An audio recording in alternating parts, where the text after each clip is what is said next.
everyone and welcome to Marie Olevi vlog, this time about mistakes I made during creating an online course so you don't have to.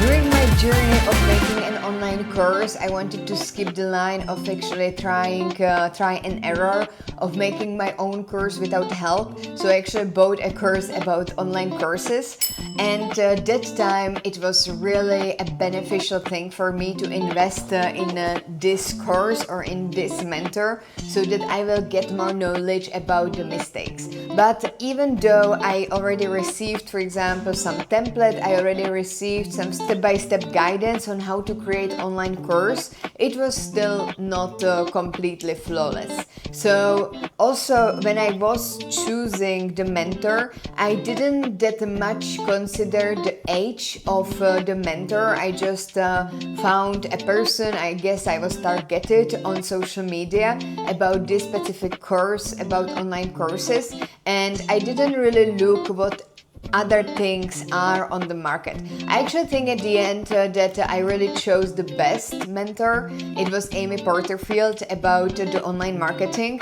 but and she is young. The only thing that during the course actually appeared was that she was already like around 40 years old, and there was explained a lot how to do Instagram stories. There was not a lot about, for example, meta ads or like how to market it, or it was really focused a lot on Facebook, even though I'm more working with Instagram and with LinkedIn, WhatsApp, etc.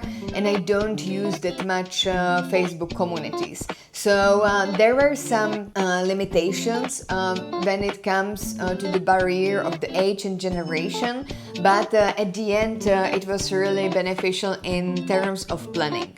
I am planning freak, and Amy Porterfield in her courses is really doing a lot about planning, when you should send what email, when you should do the sales boost, when you should do this, do that, and I really followed it step by step, and I made my whole amazing calendar. I think I was like replanning it 3 times, and even not once actually it was possible to do. And this is number one mistake that I made, that I was over planning, that I really put that the course can be sold only during the 10 days of the open cart from the beginning. I think that this is possible to do if you already have big following, if you already have a big audience that is warmed up for this specific topic, but not for the starting businesses.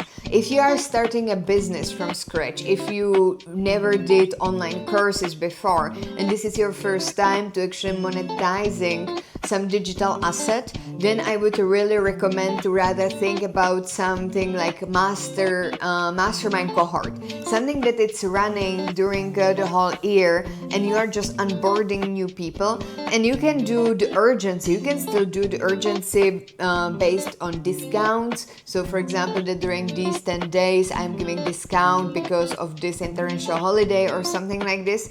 So, and it's much more flexible, it's less pressure, and I think that this over planning that was actually an advice that I should do actually killed many opportunities for my business and also for my online course. So it's really important to plan. That's definitely not a secret. It's really important to be aware of that the course takes time, especially to record it, to learn with the software, and the softwares are not that much user-friendly. It takes time to learn with them, and you should choose the one that has tutorials, that is known, but then it also depends if you want to be cost effective or not, because the ones that have really good user support, they are pricier than the ones that you can build on your own without any kind of customer support, etc. So it's also important to consider this. I went for the option with well-structured customer support, tutorials, etc. But based on the price, I was imagining something else. I'm using actually Kajabi for my online courses. It's, I think, one of the best on the market. I also tried Thinkific and others, but Kajabi seemed to me the best in terms of the interface and what they can offer. But still, for the amount of money you pay, in this case it's 200 euros per month. If you go for the yearly subscription, it's 159 euros per month.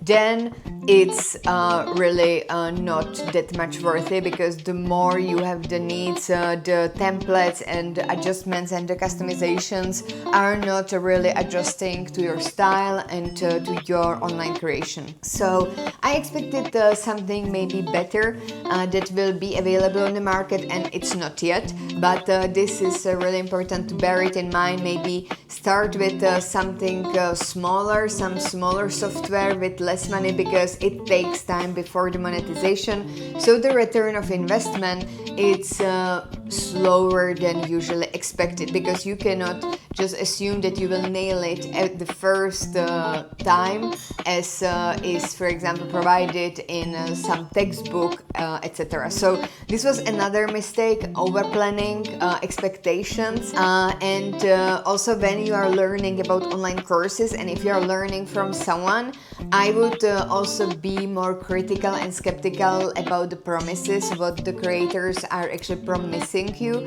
that within the 3 months you will be making tons of money, or within 1 month you will make it, etc. So it's really important to have a sober mind that this is an investment, it's a long-term journey, and it doesn't mean that you should just leave the work and be full-time on content creation and online courses. Another mistake I was making is that I wanted everything to be perfect. I wanted that the video will be perfect, with my hair to be washed, with the clothes I have on myself, and that I want to be professional.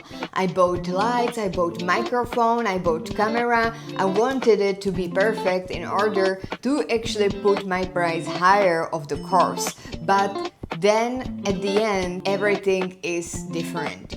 It can be really just good enough. You just need your phone, you don't need camera, you don't need a microphone, you just need your headphones if you, for example, want to run around, to move, etc. So you don't need to be perfect.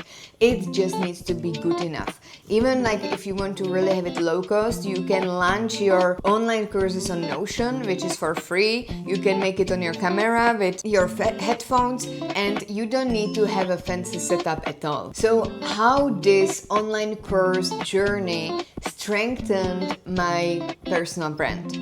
It was really a journey of self-exploration of what is possible, learning about different camera setup, about how can I make better content also online on social media.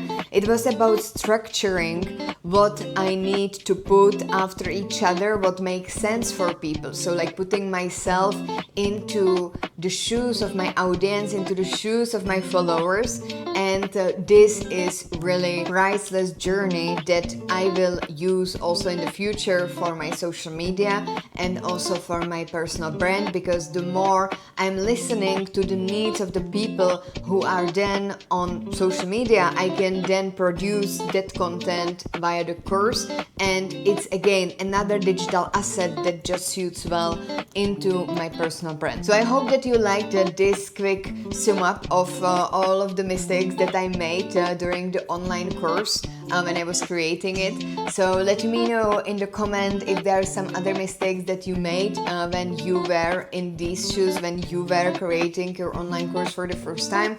Or you can also ask me any other question regarding the online courses, because I would like to elaborate on this more. And also connect with me on LinkedIn, Marisa Metzikova, and write me that you're coming from this exact episode, and I will send you a business ideation template for free, which you can use to ideate your own idea for the business, for the digital asset that you want to create, and connect with me there so that you can get it. And I will see you next time.